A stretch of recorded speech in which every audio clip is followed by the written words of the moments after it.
Hey everybody, it's New Hampshire Hbbyloggr. It's the 23rd of July, 2022, and it's the heat of the summer. I've been out in the garden a little bit just to try to get some vegetables for my one of my favorite meals that I do in the summertime, and the kids used to love it, but I figured I'd show you something that I learned this summer. A couple weeks ago we were doing our bean harvest. And we got like 5 or 6 bushels of 6.5 bushels of green beans. We haven't really done the yellows yet because they're starting to come in now. But all these years of cutting beans, snapping them, and getting them ready to blanch them and all that stuff, it was always the big problem was how do you get these things lined up so that you can either snap them, and we got such a volume to do. I used to do it like this. I'd get them lined up and I'd cut a little batch off like that, turn them around, get them all lined up again, kind of like that, cut the tips off, and probably go over them 2 or 3 times, and then I would be able to cut these into pieces that we can do for the freezing and the blanching and whatnot. And we've got a big system we do that with out in the barn. So I came up with this. I've been trying to figure out, okay, I'm going to go online and see what they have for commercial bean cutters, because it takes us a long time to do this. And the more I looked at it, the more expensive it got, and I decided I'm just going to try something out to try to straighten all these ends out. And what I came up with is a couple of pieces of 3-inch PVC, and then I've got a piece of 2-inch PVC. So I can start off with the little one first, and if you take these things, you put the ends right in there. Let me grab a little more. Just like that. Take the crooked ones out. You don't want those things in there. They really mess things up. But put those ends in there. Give this thing a little shake, like that. Get your, give them a little tap, and right there, you can see what you got. You've got all those little tips just exposed right there, and you take your knife and you go right down along the edge.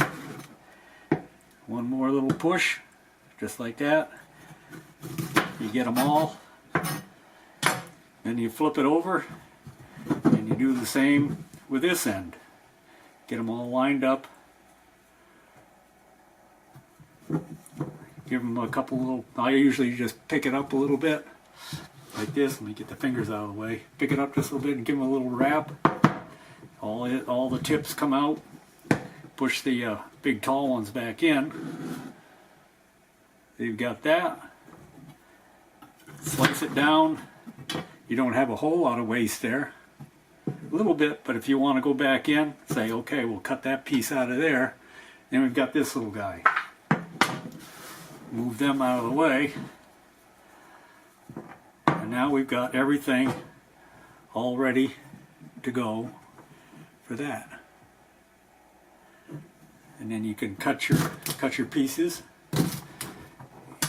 I'm doing it kind of slow motion right now, that's so you can get an idea what's going on. So I went from the 2-inch to the 3-inch.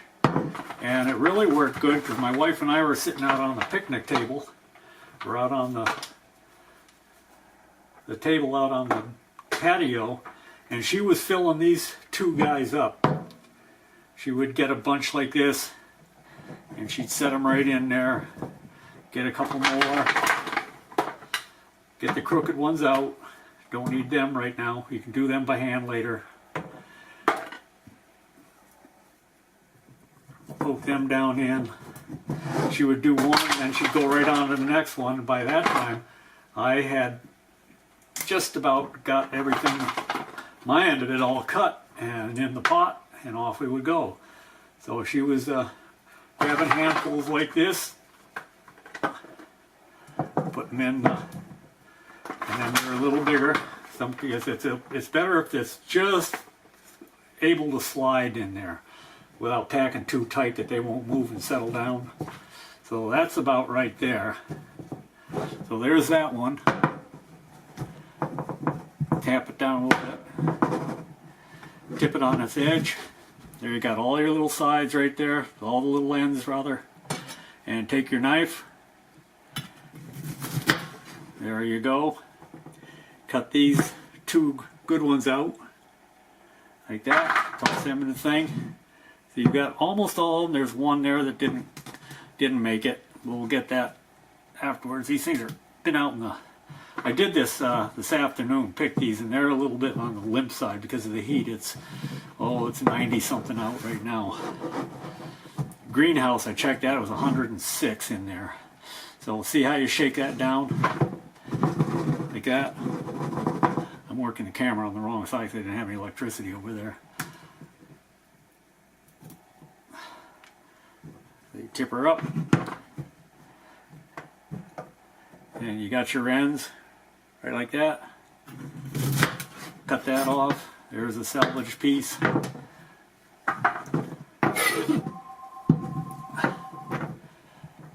Yeah, somebody's looking for me, but I'm not going to answer the phone right now. So now you got all your stuff lined up, and I'm getting out of sync here a little bit. Okay, so there we have that batch out of the big one.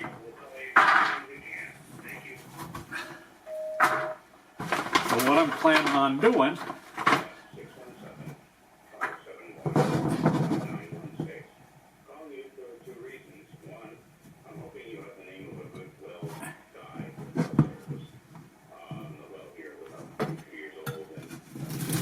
that. Maybe tip her up, push her out a little bit.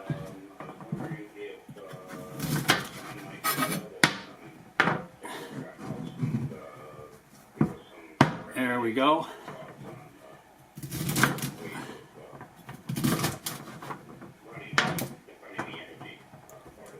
So you can see that's a lot faster than the other way, and because you're getting the volume out of it. So these are a little stringy. I'm going to have to probably tear these out of here. They're going to be a little tough on the thing there. But anyhow, I'm going to do these. So what I do for my favorite little meal, I take one of these pans, these bacon dishes like this, and I'll put one layer of elbow macaroni down in there. Just shake it so it's one layer deep. And then I put in water enough to cover it, and then I start layering on all the vegetables. So I got some tomatoes that came out of the garden. Actually, these are the greenhouse. They just came in the other day. Look at that little puppy. Nice. Nice. So I got tomatoes. I've got 1 pound of hamburger that I'll make a couple of big patties out of, about yay big around. And I'll put them on the grill, and I'll get them cooked first. Take them off the grill while I'm putting this together. And then I just start layering on all the vegetables. So I have a zucchini, just fresh picked. I got some peppers, more tomatoes, got a summer squash, a couple little tomatoes, and the secret ingredient, Swiss chard.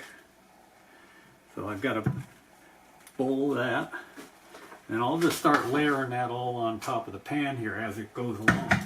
So that's my, and then when I'm done putting all the vegetables on, and it'll round it right up, I'll take the hamburgers, and I'll put them out on the cutting board here, and I'll go poop, poop, strips about this long and as bigger as the long as the hamburgers are there, and I'll take those strips and I'll lay them right on top of on the pan like that, and then I'll double foil wrap it, and then cook it for 40 minutes in the grill on the barbecue grill. So all wrapped up, and I poke 3 or 4 holes, little holes in the top of the tin foil, the aluminum foil, and come back out, and there'll be steam pouring out of the thing.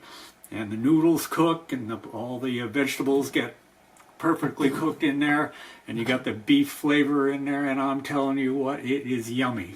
So what I'm going to do is I'm going to shut off, get all this stuff prepared, get it all in the thing there, and I'll come back on and show you what we have, and then get the fire going.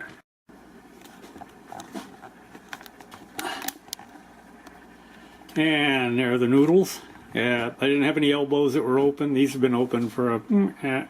Then we're going to put a little water in here.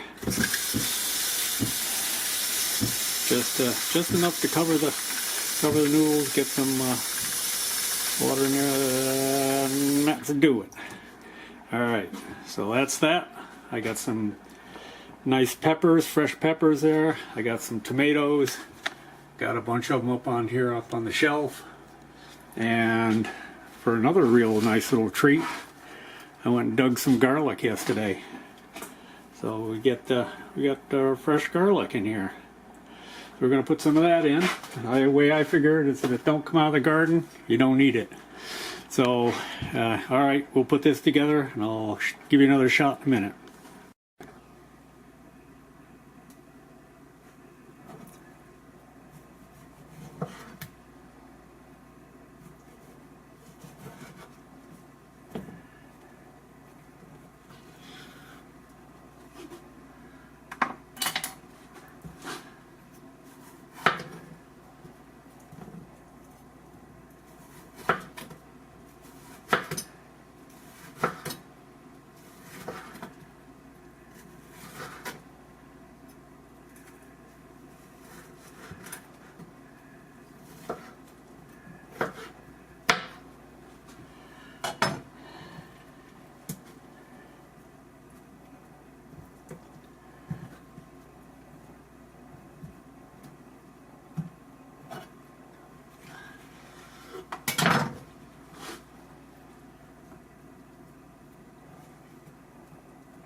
There we are with the tomatoes and things. We're going to sprinkle on some peppers.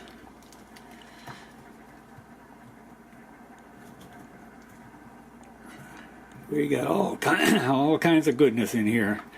And then we're going to use a liberal amount of salt and pepper, or at least Lowry salt, because I like that for seasoning for this time of year. So there's that. We've got some Swiss chard that we're going to layer on like this. We'll trim off some of the stems there and get that all layered on, and we'll be right back at you. Alrighty, and that's what we have. I had some mushrooms in there too, so I added some couple of 4 or 5 pats of butter. I got the garlic on there, the salt and pepper and whatnot, and some mushrooms.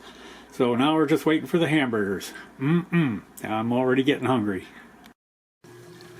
Okay, so I'm going to get the fire started on this thing. We got the smoker up in here. We're just going to use it as a barbecue, BBQ thing for right now. I'm not going to use the offset. So I'll go down and start that, and then we'll go back inside and prepare all the veggies.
So it doesn't take long. Start that up with that big weed burner. But got a couple of sticks of white oak in there. I can start to feel the heat, so that'll take a few minutes to before it gets going. And we'll go in and work on the vegetables.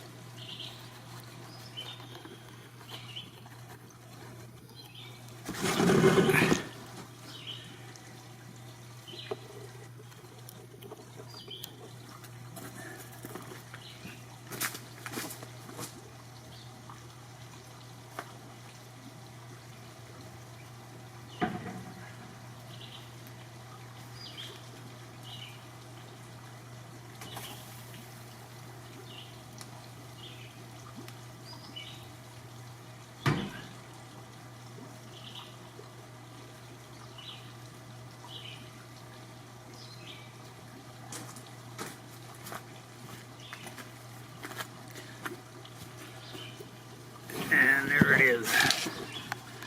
One thing I like about this thing is when it gets drawn, it really pulls the flames through there, which it's supposed to do. See that? Really pulls it right along through there. So we're going to offset it a little bit. So we're pegging it right up there. I just put in some more wood.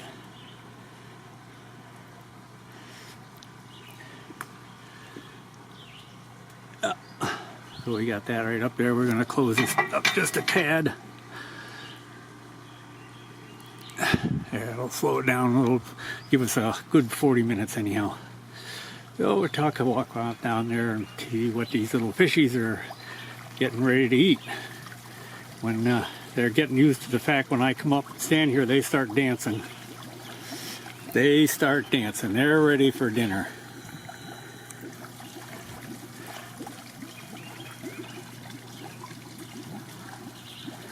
So I'll go get them something to eat, and we'll come back in a little while and check out our dinner.